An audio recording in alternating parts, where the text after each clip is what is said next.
Hey guys, welcome to the show that gives you the tools you need to break through into all you were created to be, to live your life full of hope and purpose. I'm Pam Ramey, and Jesus girls, let's find our role. Hey, Jesus girls and guys, thanks for joining us today. And we have an amazing show that you are not going to want to miss. Today, we're going to be talking about the subject of grief. And we have a very, very special guest in the Jesus Girl Roar studio today. Nancy Francis, how are you, my sweet friend? I'm wonderful. How are you? I'm doing great. And I'm telling you, I love looking across the table at that beautiful face of yours. Thank you. It is good to have you here. I love you too. I love you too. And a few months ago, I got to had the great pleasure of hearing your testimony. And one of the things that we care so much about on the Pam Ramey Show is bringing testimonies to the masses, because I love how the word testimony means do it again. Yeah. Do it again. So whatever God does in your life, I say this to our listeners, he can do this in your life as well. So we do overcome by the blood of the Lamb and the word of our testimony, definitely. Don't we, Nancy? Yes, definitely. Yeah. And I remember you giving your testimony and sharing really your life, the story of your life, and most specifically, what it's been like during these last 6 years of walking through probably the most challenging, most painful chapter of your life. And that has been the loss of your precious husband. So I thought perhaps you could take us back to where you met your husband. And this could be prove to be a very emotional show, but we're just gonna, you just take your time. I met Jim when I was a car hop at the Dairy Queen. I love that. Were you on roller skates? No, we weren't on roller skates because the road, the drive that all the cars parked in was sloped. Oh my. I mean, it was like being on roller skates because people would dump out their food on the drive. Oh yeah. That's when everything went out. Oh my, that would be horrible. We all wore these shoes called Basswegians, and I don't know if anybody knows what a Basswegian is. I have no idea. Explain it to us. But it was the very popular penny loafer at the time. Very expensive, very, everybody had them. And I'm going to stop you right there. Please forgive me. Penny loafer. Penny loafer. And just explain what a penny loafer is. Pardon my ignorance on that. I'm so sorry. Kind of like an Oxford shoe, but I know what that is. Yeah, and there's a slot that's carved in or made in the top that you can put a penny in. Isn't that cool? I still have them. Are you serious? I want to see them. Okay. I want some penny loafers. Oh, they're great, but if you hit a pickle or a tomato out there on that lot, you go down like a right on the, Henceforth, it's like being on roller skates remark. Henceforth, it's like so you're working as a car hop at Dairy Queen, and Jim drives up. Up drives Jim. And he's just one of the guys that hangs out there, But he's from a little town that's south of Madisonville, and we're all big basketball rivals. And a lot of people the guy I was dating at the time didn't like the fact that he was hanging around. Well, I can understand that way. And you know what? As you're speaking, I'm also thinking about this beautiful inflection in your voice. You're from Kentucky. Correct. So when you say Madison, you are the quintessential Southern belle, by the way. You really are. Thank you. You really are. So current boyfriend, you're in high school, not happy with Jim. Happy. He was in college, so I just kind of brushed him off for a while. Mm-hmm. And then when I started to get interested in him, he decided to brush me off. So, how does it work that way? But it sort of does, right? It does. But after we finally got together, he told me, during the summer, I think it was the summer I had just finishing my junior year, and he was finishing his sophomore year in college. And He told me, he says, I'm going to marry you. And I looked at him like he had two heads. He's like, I'm robbing this cradle. I'm going, I'm still in high school. What do you think of that? But he was such a nice person. I mean, he had a lot of friends. He was in a band. Oh? What did he do in the band? He sang and played guitar. Did he really? Well, that must have had an influence on a teenage girl's heart, right? Yeah, I would say that's kind of attractive. And his favorite song to sing to me was Brown Eyed Girl. Van Morrison. Yeah. Oh. I mean, we're talking about in the 60s here. I love that. Hey, listen, I know Brown Eyed Girl. Yeah. I know it. So he would sing, he'd sing to you. He wrote to me. He was the most, he had beautiful blue eyes. Oh, I fell in love with his eyes, you know. But I mean, as a person, he was sweet. He was smart. Oh, he was so smart. And I always called him my Renaissance man because he could write, he could sing, he could draw, he could paint. Wow. And very much of a creative. He's very creative. Very much of a creative. So how long did the two of you date? And then he popped the question. We dated for 2 years. July the 29th, 1965, he gave me what everybody called a sweetheart ring. And in fact, all the girls that ran around together in my little group had one. Well, I didn't have one. So we were at the Dairy Queen, and Vicky and Tina, two of my best friends, started singing this, I think you need to get her a sweetheart ring. So you were feeling a little bit left. Is a sweetheart ring kind of like a promise ring? Yes. Like it's sort of a pre-engagement ring? Yeah. Oh, that's very sweet. Yes. That's very, so he gives you the ring. And he told me, you have to keep this one for at least a year before you get your engagement ring. So on April 29th, 1966, I got my April 29th, 1966. And he knew the exact date. Exact hour. Oh my goodness. He gave me the sweetheart ring after we'd been to a church revival. That's wonderful. Jim sounds like a romantic. Oh, very much so. Very much of a romantic. Mm-hmm. So July the 29th, 1965, you get your sweetheart ring. Mm-hmm. Exactly a year later, you get your engagement ring, and then you get married. I graduated high school in 66. So you were engaged then your senior year in high school. Well, part of it, yeah. Mm-hmm. I had been working, going to school full time, and then going to college at night. You had quite a schedule, girl. I did. My gracious. I had my first semester, almost my first semester of college finished before I got out of high school. Good for you. Yeah. Good for you. That's awesome. So you get married. Uh-huh. And are you living in Kentucky? Yes. He was a senior at Western Kentucky University. Oh, he was. Yeah. So we got Jim through college. Mm-hmm. And then after you both graduate, it sounds like you got married. No, we got married that summer. But after I graduated from high school. Oh, okay. Then he still had one more year. At that time, the Vietnam War was going on. Mm-hmm. And I had just lost my brother-in-law in February. And we had decided, no, we were just going to go ahead and do it because we didn't know. But I mean, they were drafting, young men left and right. Yes, they were. So he was able to finish that year. Mm-hmm. So, and then we went on from there. How many children did you end up having, Nancy? 3. 3 boys. 3 boys. So you're a boy mom, just like me. I'm a boy mom also. Mm-hmm. So 3 sons, my 3 sons. Yes. And raised your family. Mm-hmm. We were in Madisonville, our hometown, for a long time because he did get drafted. And he did get drafted. He was teaching. He had started teaching at the University of Kentucky Community College in Elizabethtown, Kentucky, which is right outside Louisville.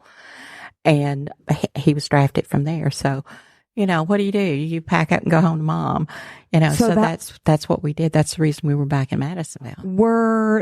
Did you have your sons at the time that he was drafted? I had one. So you and one of your oldest son, you moved home because Jim now is sent overseas to Vietnam. Well, that must have been a really scary time. Well, What happened is that he didn't go. He had actually enlisted in the Air Force. And I thought he was gone.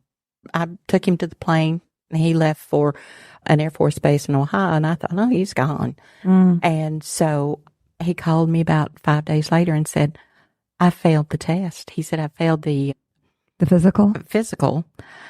And he said, they gave it to me again. But he said, he was going to OCS school. He was going to officers training school. And they didn't have a slot for him because there were so many that were going through at that time. Because this is the height of the Vietnam War. Wow. Yeah. I mean, so he was doing that and they couldn't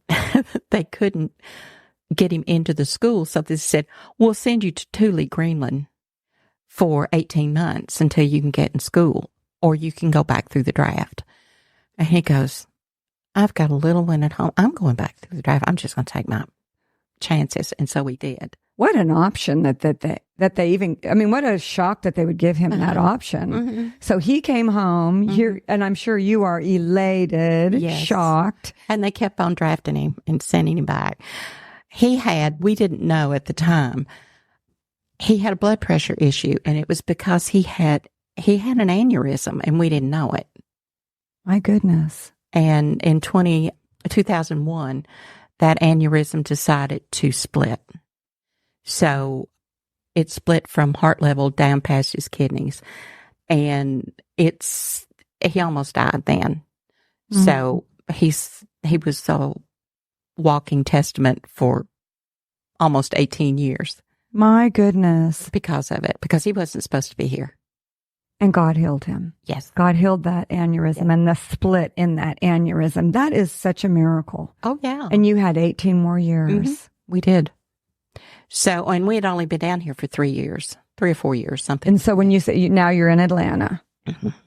Yeah. So, Nancy, what was that experience like of Jim being healed of that aneurysm? Was it quick? What was that like for the two of you? It was a process of several weeks. He spent several weeks in the hospital. It's a long time. Much, we didn't know it, but he was allergic to some of the medication, especially the morphine, which just sent him into a crazy la-la land type thing. I mean, he would stand in the bed and pull out all the, It just didn't work for him. Yeah. It was. So I asked the doctor, I said, and there's something you can do to knock him out to make him, behave. And they're like, we just gave him morphine. I mean, when you think about it. Yeah. And so they put him in a coma. They did an induced coma for a while. Wow. How long was he in a coma? He was in a coma for about a week. Let's say 5 or 7 days, something like that. That is an intense thing for you to go through in the hospital for weeks. And but they couldn't do anything. The doctor said there was nothing that they could do to go in and do surgery because the split was so long. And they said that they just wouldn't do it. So he had a great doctor, and he's decided, well, let's just go ahead and treat it like a bone break and let it heal on its own. So that's what they did. Good doctor. And also God stepped in. Oh, God. But God. That's in there, but God. Yeah. In fact, he had an encounter while he was under. While he was in the coma. What kind of an encounter? He believes he had an encounter with Jesus. He believes that he came in and said they were in a white room. And he came in and talked to him. How beautiful. And Jim said, he said, I know that was him. He didn't look like what everybody says he looks like. So he goes, but I know that it was something for me because nobody else would have been able to tell me what he told, That is so beautiful. And you know what? We hear a lot of stories of that supernaturally God just will minister to people that way. That is such a beautiful story. So there was there was a time in your marriage that you thought you were going to lose your precious husband, Jim, and God healed him, and you came through that time, Nancy. But then 6 years ago, can we go now to what you went through 6 years ago? Well, we started in 2014 where I was diagnosed with cancer, and we went through that process.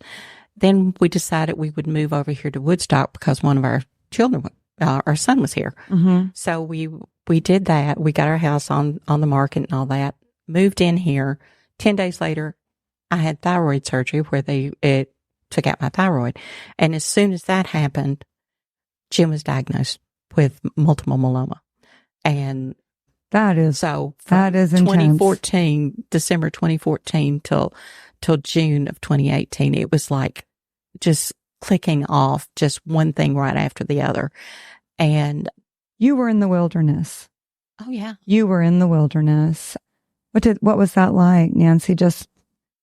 It was like, okay, God, we know you're there, because when I had cancer, I went into it like, okay, I had the biggest peace in my life that I have ever had. I've never had anything like that before. That is supernatural right there. The Prince of Peace rising up on the inside of you. Even my doctors noticed it. He goes, and during that time, I think one time I cried and that was when I was in the hospital after I had the surgery, because of something that was uncomfortable. But I knew God had it. I love that. You had no doubt, you held to your confession of faith. Had no doubt. I had no doubt. And I just asked God, I don't know, I don't understand this, but thank you. Thank you. You make a very powerful statement in that, Nancy, where it says, in all things give thanks. Yeah. There's a verse in the Bible that says, in all things give thanks. And it's hard to give God thanks sometimes in all things. But when we realize that everything we do go through, He is ultimately going to turn it around and use it for our good and for His glory, that does bring us peace. That does bring us peace. I love that. I love that you thanked Him because you knew. I did. You knew that He had you. You knew that you were healed, and He gave you His supernatural peace. And He gave me that peace until after I had my last chemo. I mean, it stayed with me, and it just kind of, just tapered off. But I knew it was there. And I thought, thank you, God, for that. How sweet. Isn't He sweet? Oh, yeah. Jesus is so sweet. And I love that He is our Prince of Peace. And you just made an interesting statement, Nancy, that you had that peace up until the end of your last chemo. Did you have that same kind of peace when Jim was ill? No, I did not. Tell us about that. It was his diagnosis. I mean, he was in remission, and he had cancer before. He had prostate cancer before, and they did that with radiation. Never thought about it. It came back during the treatment of the other cancer, and that's what actually took his life. And it was a hope and a prayer of every day, God, please spare his life. But we both knew that during the time that he had the aneurysm to the time that he had gone through this cancer treatment, that every single day he said it was gravy. It was gravy to him. And he goes, it wasn't really gravy. It was God's grace. I love that. It wasn't really gravy. It was God's grace. And Nancy, you were saying something to me before we started the show that Jim was even saying, I am healed, whether I'm healed on this side of heaven or I'm healed when I go to be home. He had that level of faith, didn't he? It sounds like he did. He did. Just so beautiful. He would have preferred to stay here and be with me and the family, but he knew that if that happened, that he was okay, and he wanted us to know that he would be okay. He sounds like a very strong man. He was. Very strong man. Nancy, how long were you and Jim married? Almost 52 years. We liked a month having 52. And the total years that you were together? About 54, 55, something like that. On our 50th wedding anniversary, somebody asked us, said, how did you all make it this long? And he looked at me, he said, but God. But God. God is so good. God is so good. Nancy, I can't imagine what the last 6 years have been like for you, starting a new chapter in your life without the person that you had been with for almost 54, 55 years. Can you tell us a little bit about that journey? Well, it wasn't easy, or it hasn't been easy, but my faith in God, and God has brought so many people into my life that has supported me. They've supported me. They've helped me. They've prayed for me. And walking into abiding was the best thing that ever happened to me, because it filled a void that Jim's passing left. Yeah. And I wasn't getting a lot of support because when somebody passes, and I told you I don't like the word lost but it comes up because he's not lost. I know where he is. You know right where he is. Yeah. I mean, they ask you if you're married or a widow or whatever. And I'm going, I'm married. My husband just lives someplace else right now. He's just someplace else. I love that. And when you go through that, people are right there. You have meal trains, you have all kinds of support. And initially, in the very beginning. And then it tapers off. Yeah. If it hadn't been for my sisters and my friends and Christopher, I wouldn't have made it. But is Christopher your son? Yes, he's my middle son. He's your middle son. Yeah. One of the things that comes to my mind, Nancy, as you say that, you said when you walked into Abiding, which is the name of our church, Abiding Church, that really was a game changer for you.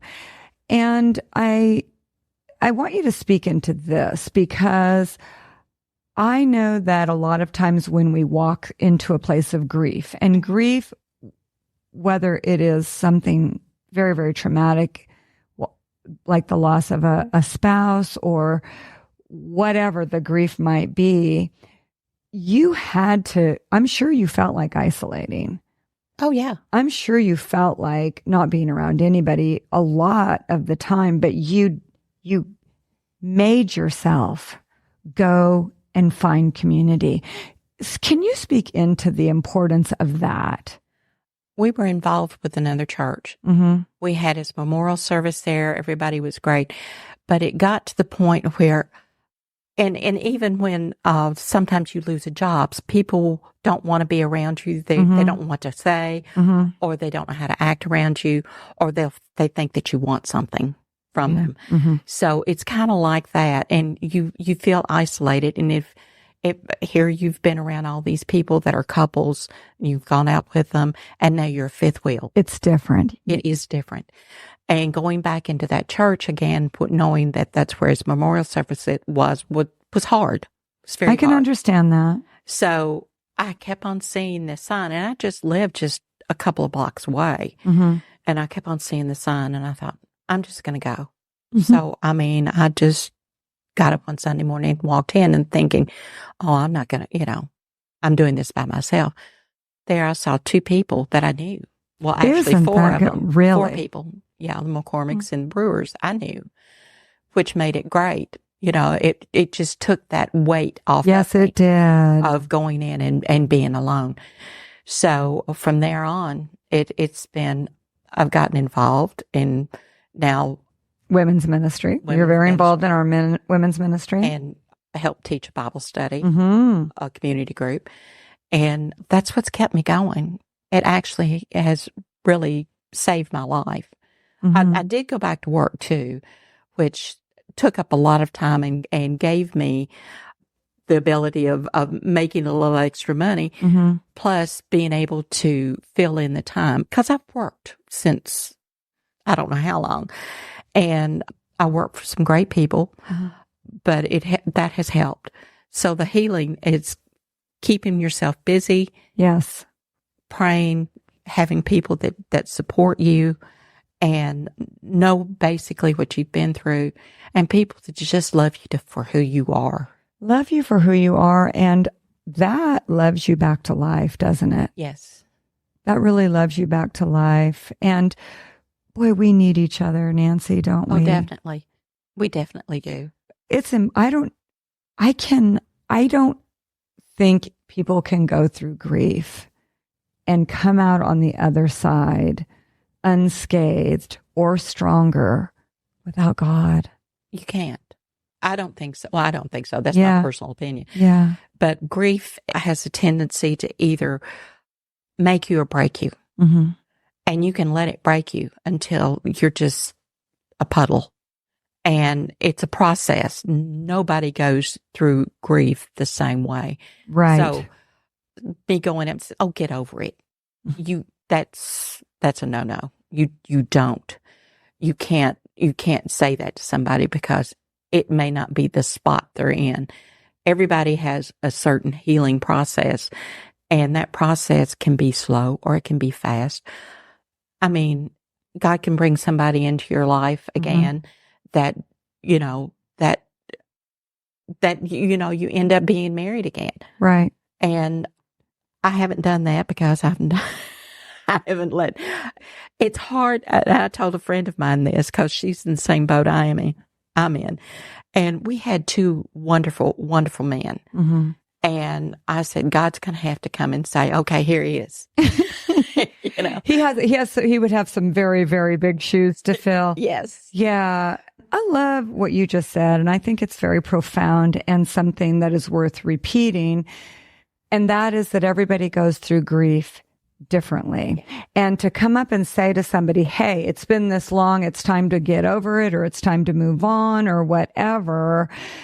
You don't know where that person is at. You don't know that stage that they're at. And I know one of my best friends, when she lost her husband of 40 years, she went through a program called Grief Share, and she went 3 years in a row. But the first year, she didn't take a single note. She was not able to do that.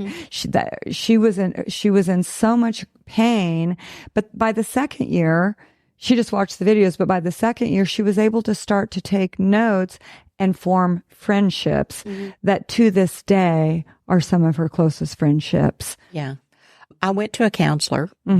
And she was wonderful, but she didn't help me like I needed to be helped. And she and her husband both passed away during this process.